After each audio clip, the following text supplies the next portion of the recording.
Class 12 का जो कि इलेक्ट्रिकल इंस्ट्रूमेंट है करंट इलेक्ट्रिसिटी में चैप्टर में, जिसमें कि एक ऑप्टिकल इंस्ट्रूमेंट है मीटर ब्रिज, जो कि तुमको पिछले वीडियो में बनाए थे, जिस पर कि वीडियो बनाया गया मीटर ब्रिज पर। आज दूसरा एक और इंस्ट्रूमेंट है जिसका नाम है स्ट्रेच्ड वायर पोटेंशियोमीटर। तो आज उसका चर्चा करते हैं।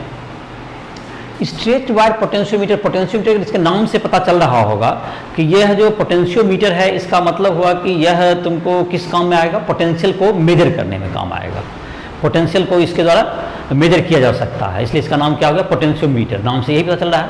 और इसका नाम में और भी स्ट्रेच्ड वायर, तो जाहिर है कि इसके नाम से ये भी पता चला होगा, इसमें वायर रहता है जो कि स्ट्रेच रहेगा, खिंचा हुआ रहेगा, सीधा वायर रहेगा।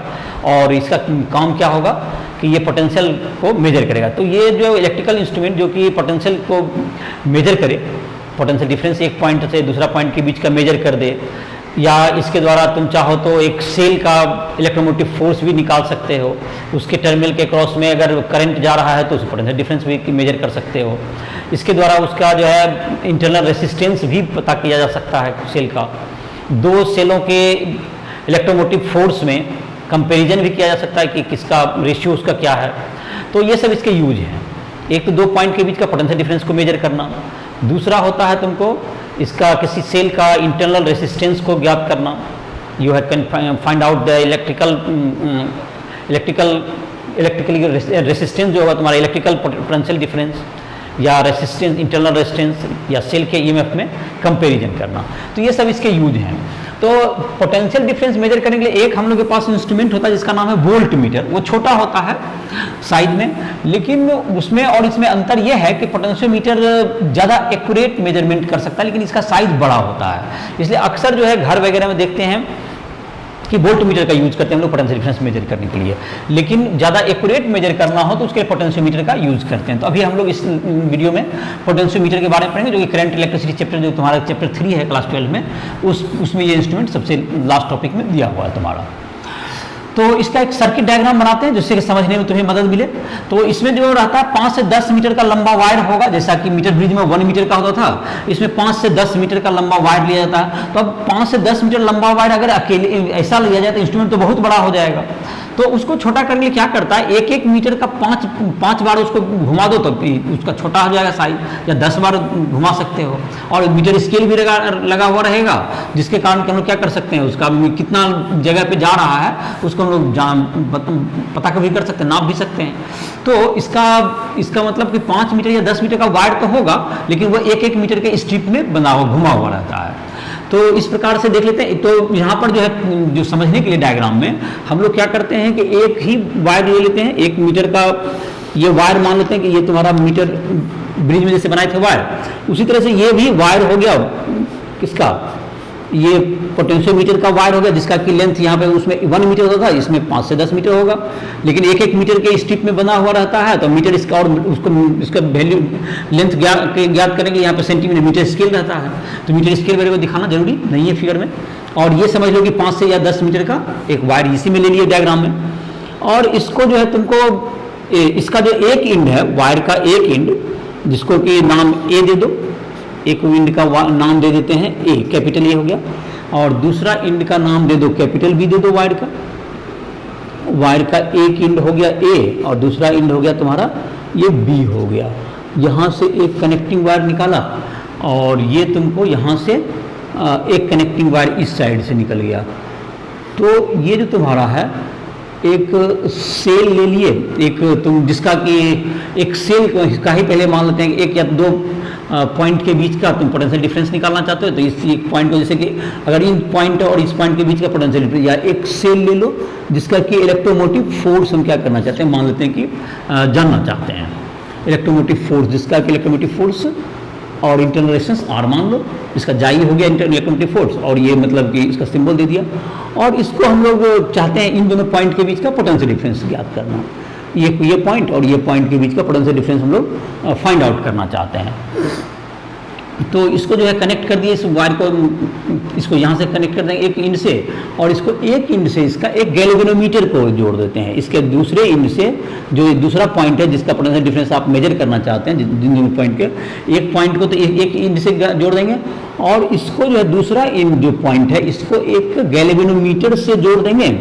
और गैल्वेनोमीटर का जो पॉइंटर, जो गैल्वेनोमीटर का जो कि जॉकी जिसको कहते हैं हम लोग, जिसको जो कहाँ पर इस वायर पर क्या हो सकता है, ये मूव कर सकता है, इस वायर पर मूव कर सकता है, जैसा कि मीटर ब्रिज में भी इसको पकड़ के आगे पीछे कर सकते थे।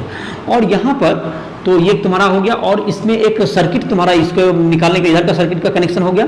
अब हम लोग इसको ड्राइविंग सर्किट बना लेते हैं इस साइड, जो कि जिससे कि करंट लेंगे हम लोग, एक पावरफुल बैटरी ले लो। इस जाहिर है कि इससे पावरफुल बैटरी होना चाहिए, तभी आपका न्यूट्रल पॉइंट में जहाँ पर जो पॉइंट है वहाँ पर प्राप्त हो पाएगा। और यहाँ पे एक पावरफुल बैटरी ले लिया, और एक स्विच दे दो, या यहीं पर स्विच दे दो, यहीं पर की दे दो, यहीं पर स्विच हो गया ये, और ये तुम्हारा पावरफुल बैटरी हो गया, पावरफुल बैटरी।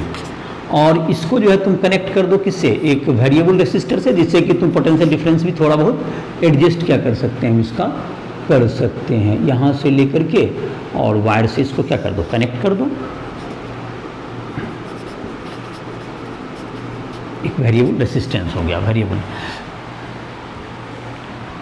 Variable resistance. तो ये तुम्हारा हो गया, एक पावरफुल बैटरी रहेगा, तभी इस आपका क्या होगा, जहाँ पर कि इसमें जो कि जब टच करेंगे तो करंट इसमें क्या होगा, गैल्वेनोमीटर में डिफ्लेक्शन जीरो कर पाएगा। और तो ये सारा स्विच, यहाँ भी एक स्विच दे सकते थे हम लोग, इसके द्वारा हम लोग। तो अगर इसका इलेक्ट्रोमोटिव फोर्स का हमको वैल्यू ज्ञात करना है, इसका इलेक्ट्रोमोटिव फोर्स का, या दो सेल का इलेक्ट्रोमोटिव फोर्स का कंपेयर करना हो, या इसका ज्ञात करना हो, देखो तब एक्सपेरिमेंट को स्टार्ट करते हैं। सर्किट तो समझ में आ गया होगा। इसके एक एंड को इसका जिस पॉइंट का एक छोर से बैटरी के एक टर्मिनल से जोड़ दिया, और इसको दूसरे टर्मिनल से जोड़ दिया गैल्वेनोमीटर को, और इसका गैल्वेनोमीटर का टच कहाँ पर कर रहा है, ये 5 मीटर या 10 मीटर जो भी लॉन्ग वायर है उसके एक एंड को टच करेगा, और इसके एक एंड से क्या होगा, तुम्हारा बैटरी और वेरिएबल रेसिस्टेंस, और इसको दिया गया। और जाहिर है कि ये सेल अगर तुम्हारा क्या कहते हैं, ये ज़्यादा पावरफुल नहीं होगा, तो होगा ये कि तुम्हारा जो है इसमें जो कहीं पर डिफ्लेक्शन जीरो होगा ही नहीं वायर में, और इसलिए इस सेल को कभी भी ज़्यादा पावरफुल होना चाहिए। अब हम लोग क्या करते हैं, इसका स्विच को अगर ऑन करेंगे तो यहाँ से करंट इसमें जाना शुरू करेगा, करंट जाएगा तो कुछ ये करंट जो ए बी जो वायर है, कुछ करंट इसमें चला जाएगा, और कुछ करंट तुमको किधर से जाएगा, कुछ करंट इधर से भी जाएगा, जिस कारण से अगर इधर से करंट आने लगेगा तो गैल्वेनोमीटर में क्या होगा, डिफ्लेक्शन शो करेगा। अब हम लोग जब गैल्वेनोमीटर का जॉकी को टच करके, जॉकी को पकड़ करके, उसमें बीच में इंसुलेटर बना हुआ है जिससे कि आप उसको पकड़ सकते हैं, और इस वायर पर उसको मूव कीजिए। तो वायर पर जब मूव करेगा धीरे धीरे, यहाँ इधर उधर पोजीशन चेंज होगा, तो उसके बाद एक पॉइंट ऐसा आएगा, जैसे कि अगर वायर का यहाँ इधर के साइड मानते कि डिफ्लेक्शन लेफ्ट साइड हो रहा है, इधर राइट साइड, तो उसके बीच में ही कहीं पर आपका मिलेगा जहाँ पर कि डिफ्लेक्शन क्या होगा, जीरो होगा। तो उस पॉइंट को हम लोग आगे पीछे खिसका करके आराम से डिटरमाइन कर सकते हैं। तो स्विच ऑन करने के बाद यहाँ पर जैसे ही जाएगा तो डिफ्लेक्शन पॉइंट मान लेते हैं कि आ गया तुम्हारा P पर। तो P को अब जो है इसमें मेजर कर लेंगे कि अगर तीन अगर पूरा कंप्लीट जो है ए से स्टार्ट किया, 3 पार्ट में आ गया 3 मीटर, और फिर मीटर स्केल से बता कर लीजिए कि 3 मीटर और 20 सेंटीमीटर, या 3 मीटर 20 सेंटीमीटर 3 या 4 मीटर हो गया। तो जितना भी लेंथ होगा इसको मेजर कर लेते हैं। तो इसको हम लोग स्मॉल एल कह सकते हैं, इसको क्या कर दिया हमने, एल कर लिया, और इसके पूरे वायर को क्या कर दिया हमने, लेंथ को कैपिटल एल कह दो। ए बी जो लेंथ है पूरा वायर का कैपिटल एल हो गया। अब अगर इसका पूरा का पोटेंशियल ड्रॉप भी नॉट हो, ये पूरे वायर का, और ये क्या हो गया, यहाँ पर डिफ्लेक्शन जीरो जब हो जाए, वो वाला पॉइंट हो गया, यहाँ डिफ्लेक्शन नो डिफ्लेक्शन, मतलब डिफ्लेक्शन नहीं है यहाँ पर। तो डिफ्लेक्शन नहीं है तो उस समय इसका जो है लेंथ को हम लोग मेजर कर लिए, स्मॉल एल पाया गया। तो जब स्मॉल एल आया तो इसका स्मॉल एल आया तो इसका मतलब ये होगा, देखो ये जो तुम्हारा हो गया, इसमें इस सर्किट में अगर इसमें करंट नहीं आ रहा है तो ऑटोमेटिक इस सर्किट में भी कहीं करंट फ्लो नहीं हो रहा होगा, क्योंकि सर्किट में अगर इधर से करंट इधर से लेगा तो पूरा करंट फ्लो होगा क्लोज में। तो अगर ये सर्किट इधर इसमें करंट नहीं है, डिफ्लेक्शन नहीं है, तो इसमें भी करंट फ्लो नहीं हो रहा होगा। तो इस दोनों टर्मिनल के बीच का पोटेंशियल डिफरेंस जो होगा दैट इज इक्वल टू इस इलेक्ट्रोमोटिव फोर्स। और जब करंट जब फ्लो होता है, जैसा कि तुमने पढ़ा होगा इसी चैप्टर में, जब एक टर्मिनल में तुम्हारा अगर डिस्चार्जिंग हो रहा है तो V इक्वल टू जाए माइनस IR होता है, ऐसा होता है। ये कब होता है? जबकि करंट, बैटरी करंट देता है, टर्मिनल के बीच का वोल्टेज। लेकिन जब I 0 है तो I 0 जब डिफ्लेक्शन 0 होगा तो उसमें सर्किट में करंट ही नहीं जाएगा, तो I 0 होगा तो V इक्वल टू क्या होगा तुम्हारा? इलेक्ट्रोमोटिव फोर्स के बराबर होगा। तो ये जो पोटेंशियल डिफरेंस और इलेक्ट्रोमोटिव फोर्स दोनों इसका क्या हो जाएगा? इक्वल हो जाएगा। तो ये पूरे वायर में अगर पोटेंशियल ड्रॉप V0 है L लेंथ में, तो एक में कितना होगा पोटेंशियोमीटर का ड्रॉप? V0 बाय L होगा। तो ये इस तुम्हारा कितना ड्रॉप हुआ है? A से P तक में कितना पोटेंशियल डिफरेंस होगा? तो VA माइनस VP करें, दैट्स इक्वल टू क्या हो गया? एक में L जो पूरा है तुम्हारा पोटेंशियोमीटर का पूरा, अगर पोटेंशियल डिफरेंस V0 है तो एक में V0 बाय L हो जाएगा इंटू स्मॉल l, ये हो गया।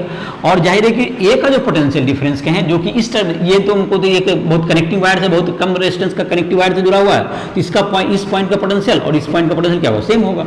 और तो स्मॉल ए इसको कर दें और इसको कर देते हैं स्मॉल बी कर दें, तो इसका पोटेंशियल, ये पी का पोटेंशियल और ये करंट जा नहीं रहा है, तो इसका मतलब यहाँ पर दोनों का पोटेंशियल क्या है? सेम है। पी और स्मॉल बी और पी का सेम है, और स्मॉल ए और कैपिटल ए का सेम है पोटेंशियल। तो इसका मतलब इसको कंपेरेटिवली हम लोग क्या तब लिख सकते हैं कि इसको कह दें तो small V A minus V B के क्या हो गया? इक्वल भी हो गया, ये that is equal to V मान लो।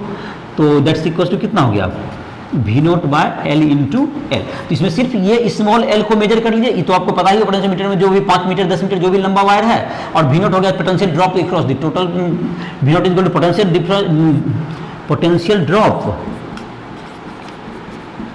पोटेंशियल ड्रॉप अक्रॉस स्ट्रेच्ड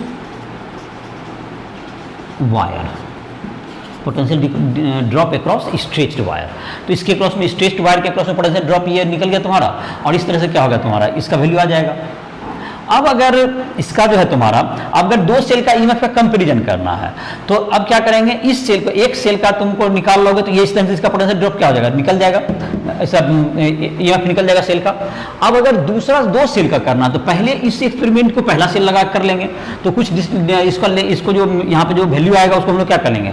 जो कि इसका इलेक्ट्रोमोटिव, ये जो पोटेंशियल ड्रॉप हो गया, ये किसके भी इक्वल होगा? ये ईएमएफ ऑफ सेल भी होगा। तो ये जो पोटेंशियल डिफरेंस दोनों के बीच में सिर्फ तो सेल है, चूंकि इसमें करंट क्या है? 0 है, I इक्वल टू 0 है, इसका मतलब हो गया तुम्हारा, ये तुम्हारा किसके इक्वल हो गया? ये V0 by L into L के बराबर हो गया। अब अगर दो सेल के ईएमएफ का कंपेरिजन करना, तो इसी में क्या करना होगा हमको? इसी में जो है तुमको एक सेल पहले लगा दिए, एक सेल में अगर तुम्हारा पोटेंशियल ड्रॉप L1 आया, लेंथ इसका कितना मेजरमेंट हुआ? L1 हुआ, और ये भी इसमें किसी चीज को चेंज नहीं करना पड़ा। और दूसरा सेल को भी फिर से हमने चेंज किया, तो दूसरा सेल में भी क्या आ गया? L2 आ गया। तो इसका मतलब क्या होगा कि J1 जो पहला सेल का होगा V0 by L into L1 होगा, और दूसरा का क्या होगा? V2 बराबर J0 by L, V0 by L, V0 by L into क्या होगा तुम्हारा? L2 हो गया। तो दोनों का, आप दोनों को डिवाइड कर दो, तो दोनों का कंपेरिजन कर दें, तो दैट्स इक्वल टू क्या होगा तुम्हारा? L1 bye L2। तो दोनों के ईएमएफ का क्या हो गया? कंपेरिजन भी से कर सकते हैं हम लोग सेल के द्वारा। तो ये सब का जैसे तुम्हारा जो नोट्स है वो तुमको मिल जाएगा, तुम जाकर के राइस के ऐप पर इसका नोट्स ले सकते हो। उसमें जाहिर है हर चैप्टर का नोट्स मिल जाएगा तुम्हें लिखा हुआ, और उसमें तुम नोट भी कर सकते हो इसको। तो और उसमें जाहिर है कि तुमको लाइव क्लास भी अटेंड कर सकते हो, उसमें तुम्हारा जो है काफ़ी जो एससी और वगैरह का सॉल्यूशन वगैरह का भी मिल जाएगा, जो भी न्यूमेरिकल पूछना चाहोगे वहाँ पूछ सकते हो सारा। इसके जो है एससी में पीछे दिया हुआ है इसका न्यूमेरिकल 50 के आसपास दिया हुआ करंट जो चैप्टर है तुम्हारा, उसमें स्ट्रेच वायर पोटेंशियोमीटर का क्वेश्चन भी दिया हुआ है, 4-5 क्वेश्चन उसमें है, वो भी बेहतर क्वेश्चन है, बना सकते हो।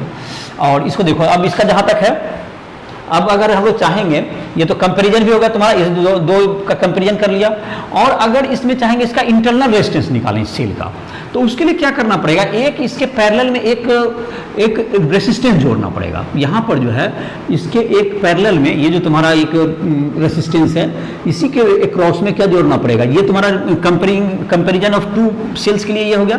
2 बार एक्सपेरिमेंट को रिपीट करना पड़ेगा, अपना स्विच ऑफ करके एक बार एक सेल को रिपीट करोगे, एक बार दूसरे के लिए करोगे, तो ये क्या होगा तुम्हारा? ये कंपैरिजन ऑफ क्या होगा? EMF of 2 cells. ये कंपैरिजन कर सकते हो, दोनों का रेशियो निकाल सकते हो, तुम्हारा ये काम कर जाएगा। अब अगर इंटरनल रेजिस्टेंस निकालना हो किसी सेल का, तो क्या करेंगे? इंटरनल रेजिस्टेंस निकालने के लिए क्या कर लोगे तुम? इसका एक इसके पैरेलल में एक कोई भी रेजिस्टेंस ले लो, दैट इज एस ले लो, शंट कुछ जिसको कह सकते हो, जैसे कि शंट की तरह यूज करते हैं, तो ए से इसको कनेक्ट करके एक शंट। तो और इसमें जब करंट नहीं जाएगा तो इसका मतलब ये जो तुम्हारा सेल जो करंट देगा यहाँ से, तो ये करंट इसी से फ्लो होगा, क्योंकि ये जब गैल्वेमीटर तुम्हारा जब इसको जब हम एक्सपेरिमेंट करके जी को जीरो कर लेंगे तो जितना भी करंट जाता है वो इसी सर्किट में बहेगा।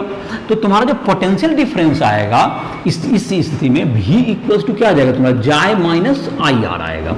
और अगर आई करंट निकाल लें इसमें आम मीटर लगा करके, इस सर्किट का करंट में कितना करंट आता है, और ये गैल्वेमीटर का इधर करंट अलग होगा, और ये करंट चूंकि इधर से नहीं जा रहा, तो जो भी करंट आ रहा है ये अपना सेल में इधर जाएगा और इसका सेल इधर आएगा। तो यहाँ पे एक आम मीटर जोड़ के क्या कर सकते हैं, हम इसकी करंट आई को मेजर कर लेते हैं। तो V इक्वल्स टू क्या होता है तुम्हारा, जाय माइनस आई आर। तो तुम्हारा आई जो करंट होगा, तुम्हारा आई करंट क्या हो जाएगा, आई इज इक्वल टू, इस सर्किट में देख लेंगे तो इसका ईएमएफ जब से तुम्हारा जाई बराबर आई इंटू आर प्लस एस, तो उसमें करंट का वैल्यू निकल जाएगा जाय बाय आर प्लस एस। ये क्या निकल गया तुम्हारा, ये करंट निकल जाएगा तुम्हारा। और करंट तुम्हारा जबकि अगर आम मीटर तुम्हें करंट बता देगा, जाय से तुमको जाय का वैल्यू पहले से पता होगा, तो स्मॉल आर का वैल्यू क्या हो सकता है, इससे फाइंड आउट हो जाएगा तुम्हारा। और ये जो है तुम्हारा शंट एस नोन रेसिस्टेंस होगा, ये नोन होना चाहिए, नोन रेसिस्टेंस, ये नॉन रेसिस्टेंस होगा। तो इस प्रकार से हम लोग किसका वैल्यू निकालते हैं, स्मॉल आर का वैल्यू आ जाएगा इस सर्किट से। और आपका ये जो बैटरी का जो पहले है, पहले जैसे जो कि जो इस बैटरी का ईएमएफ पहले से पता कर लेंगे किस आधार पर, जबकि यहाँ पर इसको बिना एस जोड़े जबकि था, इसका स्विच यहाँ पे ऑफ कर देंगे, यहाँ पे एक स्विच रखेंगे, जब इसमें जब स्विच जो है तुम्हारा एस वाला सर्किट में जब करंट नहीं जाए, यहाँ पे एक स्विच रहेगा जिसका ऑफ ऑन कर सकते हैं उसका स्विच को। तो इधर अगर ऑफ कर दिया तो इधर से करंट जाएगा, तो इसके द्वारा जाय निकल जाएगा। और एक बार इधर से स्विच दे करके इसका करंट का वैल्यू पता कर लोगे तो उसके द्वारा क्या निकल जाएगा, इंटरनल रेजिस्टेंस निकल जाएगा। तो इस प्रकार से तीन पोटेंशियल डिफरेंस भी मेजर करने में काम आ गया, तुम्हारा कंपैरिजन ऑफ इलेक्ट्रोमोटिव फोर्स भी तुम्हारा हो गया, और इसका इंटरनल किसी सेल का इंटरनल रेजिस्टेंस भी क्या कर सकते हैं हम लोग ज्ञात कर सकते हैं। तो ये तुम्हारा सर्किट डायग्राम इसका पोटेंशियोमीटर का समझ में आ गया होगा। और इसका जहां तक डिटेल नोट्स का बात है तो तुमको उसके लिए ऐप पर जा करके इसका नोट्स वहां पर जा करके डाउनलोड करके उसको ऐप पर जाओ, वहां पर तुमको नोट्स मिल जाएगा, वहां पर कॉपी करो। और उसके बाद जो भी दिक्कत है इसके द्वारा क्वेश्चन भी तुम चैप्टर से एनसीईआरटी में भी दिया हुआ है एग्जाम्पल में, उसे क्वेश्चन वगैरह डिस्कस करने के लिए लाइव क्लास ज्वाइन करो और तुम्हें मिल जाएगा हर चीज़ का। वहाँ पर फिजिक्स केमिस्ट्री का नोट्स भी मिल जाएगा, मैथ का भी मिल जाएगा, वीडियो भी मिल जाएगा, रिकॉर्डेड वीडियो भी तुम्हें मिल जाएगा। तो इस तरह से राइस ट्यूटोरियल ऐप पर जाकर के तुम इसको कर सकते हो। तो वीडियो समाप्त कर देते हैं। ओके।